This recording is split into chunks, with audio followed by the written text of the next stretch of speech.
For the longest time, Punch didn't belong. Not really. He was there, but never fully accepted. Close, but always on the edge.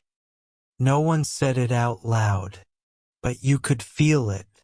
In the distance, in the silence, in the way others moved around him, like he was different. And maybe he was, because Punch didn't grow up like the others. No strong beginning, no natural place in the group, no one to guide him through what it means to be part of something. So he learned alone. He watched, he waited, he stayed quiet, hoping one day something would change. But days turned into weeks, weeks into months, and still Punch remained on the outside, until one moment changed everything. His name is Akira, the leader, the one everyone watches, the one no one challenges. In the world of macaques, status is everything, and Akira is at the top. Strong, calm, respected, but also observant, because leaders don't just control, they decide who stays, who belongs, who matters. And for the longest time, Punch wasn't on that list. But something shifted, started small, almost invisible.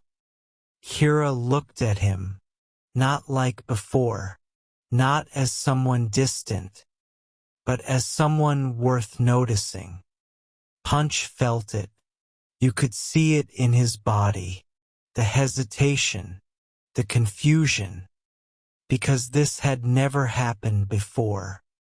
And then Akira moved closer, slowly, carefully, not aggressive, not dominant, just present. Punch froze, not out of fear, but out of uncertainty. What does this mean? What is happening? Because in their world, every movement matters.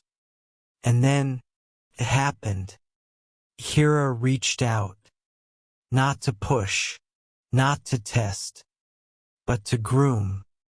A simple act, quiet, almost invisible to an outsider. But in their world, it means everything. Grooming is trust. Grooming is acceptance. Grooming is connection. And for Punch, this was something he had never truly experienced before. He didn't move. He didn't react. First, as if he didn't believe it was real. As if he was waiting for it to stop. But it didn't. Akira stayed, calm, focused, gentle. And slowly, Punch relaxed. His body softened. His tension faded. For the first time, he wasn't defending himself. He wasn't watching every movement. He was just there, safe. And that moment changed everything. Because when the leader accepts you, the group notices. Others began to watch, carefully, quietly, trying to understand what Akira had already decided. And one by one, the distance started to disappear. Not all at once, not dramatically, but slowly, naturally. Punch wasn't invisible anymore. He was seen. And more importantly, he was accepted. That's what makes this moment so powerful.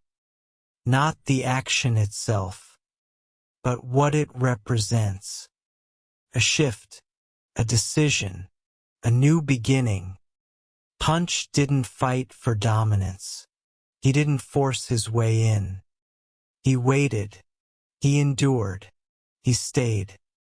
And in the end, that patience led him here, to a moment he probably never thought would come.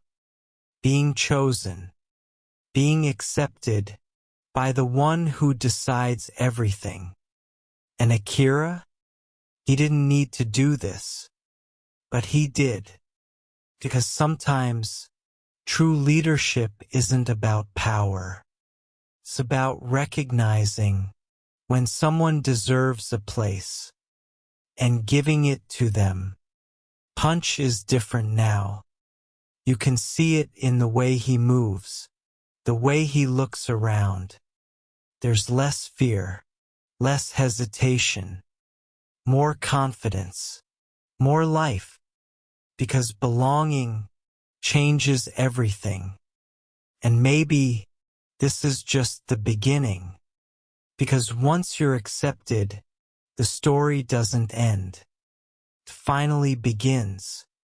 And for Punch, this might be the moment his real life started. So the question is, what happens next? Will the group fully embrace him?